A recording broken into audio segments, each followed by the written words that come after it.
n'avez pas remarqué qu'à chaque fois que quelque chose de bon vous arrive dans votre vie, une fois que vous informez vos, entre guillemets, vos proches, votre entourage, collègues, amis et connaissances et tout se mélange.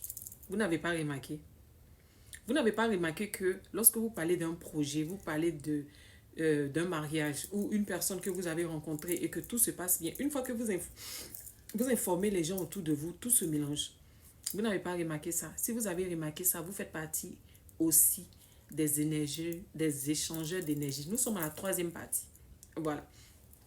Vous avez forcément dans votre entourage une personne, une amie ou une connaissance et tout. Cette personne-là, vous pouvez informer tout le monde de tout ce qui vous arrive de beau, de bon et tout. Il n'y a aucun souci. Mais cette personne-là, une fois que vous l'informez de ce qui se passe dans votre vie qui est bon, tout se gâte. Ça peut être une personne comme deux, trois personnes. Je ne sais pas si vous voyez de quoi je parle. Cette personne-là, à chaque fois que vous l'avez informée de quelque chose qui arrive de bon dans votre vie, tout se mélange. Que ce soit une personne que vous avez rencontrée et que tout se passe bien. Que ce soit une idée, que ce soit un projet, que ce soit un travail. Ou en tout cas, une fois que vous informez cette personne, tout se mélange dans votre vie. Vous faites partie des échangeurs d'énergie. Ah oui. En fait, les échangeurs d'énergie, pourquoi ils me mélangent? Les échangeurs d'énergie, vous faites partie des gens qui devaient vous cacher. C'est vrai, on est dans une vie où vraiment on ne peut pas vraiment se cacher. Mais en ce qui concerne vous, votre vie privée, vous devez prendre ça avec des pincettes. Vous devez être très attentif et très observateur et observatrice en ce qui concerne ce qui est précieux pour vous. Que ce soit un mariage, une relation, un travail, un projet, vous devez prendre, avant d'informer qui que ce soit, vous devez bien analyser et prendre ça avec des pincettes. À la limite même, je vous dirais même de ne pas informer qui que ce soit jusqu'à ce que ça soit prêt. Pas forcément une amie, pas forcément des collègues, pas forcément un entourage, même dans votre famille, des cousins, des cousines, même vos parents et tout.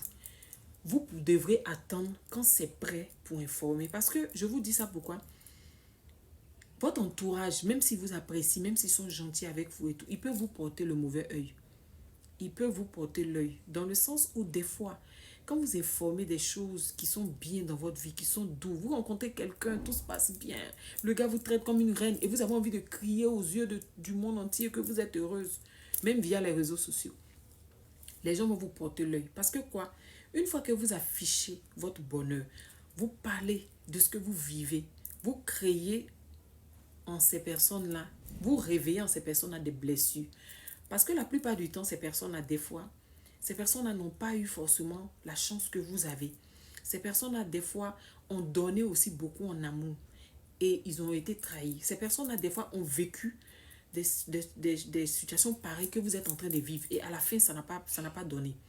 Donc, des fois, ces personnes-là même peuvent vous porter l'œil de façon involontaire. Comme on le dit, même ton propre père peut te porter l'œil, même ta propre mère peut te porter l'œil de façon involontaire. Voilà. Donc, vous allez voir que des fois, quand vous allez parler de votre situation vous êtes tellement heureux, vous allez voir ces personnes-là dire, ah, faites attention, hein. Est-ce que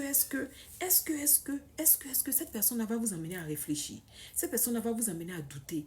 C'est rare que, même quand la personne va vous encourager, mais cette personne va envoyer quelques petits pics qui va attirer votre attention ou qui va vous mettre dans une position un peu bizarre. Et à ce moment-là, vous allez dire, mais qui m'a envoyé de parler de ça? Qui m'a envoyé de dire même? Si je savais, mais je n'allais pas dire. Parce que la réaction que vous attendez de ces personnes, des fois, ce n'est pas la réaction que cette personne va vous ramener. Je ne sais pas si vous comprenez. Donc, c'est vrai, il y a des gens qui affichent leur bonheur, il y a des gens qui exposent tout et tout. Mais sachez que quand vous faites partie des échangeurs d'énergie, vous devez différencier les réseaux sociaux et la vraie vie. Vous voyez, en ce qui concerne la vraie vie, vous devez protéger ça en fait. À moins que vous avez une couverture spirituelle qui est tellement dosée que vous savez sur quoi vous comptez et puis vous avancez. Mais si vous savez que vous n'êtes pas une bonne couverture spirituelle ou spirituellement vous n'êtes pas bien posé, ne jouez pas à ce jeu. Parce que ça va se gâter, gâter. Et vous allez répéter les mêmes choses. Comme on dit, les mêmes causes produisent les mêmes effets. Donc ne regardez pas parce que Pierre s'expose, parce que tel s'expose, parce que tel s'expose. Moi aussi je peux le faire. Non. Si vous essayez, vous n'allez pas supporter. Tout va se mélanger. Et en ce qui concerne s'exposer, on peut être un personnage public sur les réseaux. On peut être une personne même influente sur Internet, mais on peut différencier les réseaux et la vraie vie. Il y a pas mal d'exemples, vous voyez, il y a pas mal de personnages publics. Vous ne savez même pas ce qui se passe dans leur vie privée.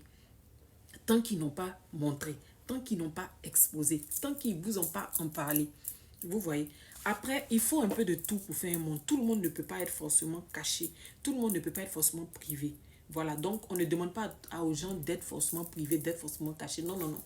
C'est vrai, au jour d'aujourd'hui, c'est difficile même d'être privé et tout parce qu'il y a le commerce, il y a le travail, il y a beaucoup de choses et tout. Mais sachez différencier les réseaux ou même dans votre entourage, dans la vraie vie, sachez différencier amitié, connaissance ou bien je sais pas quoi avec tout ce qui concerne votre vie privée. Sachez vous asseoir, sachez des fois la fermer. Vous pouvez l'ouvrir, mais des fois sachez la fermer. Et lorsque vous devez l'ouvrir, sachez l'ouvrir avec des gens avec qui vous sentez que vous pouvez l'ouvrir. Mais ne l'ouvrez pas parce que vous devez l'ouvrir. En tout cas, il y a beaucoup à dire sur ce sujet-là. Mais dites-moi un peu ce que vous pensez de ça dans les commentaires. Merci.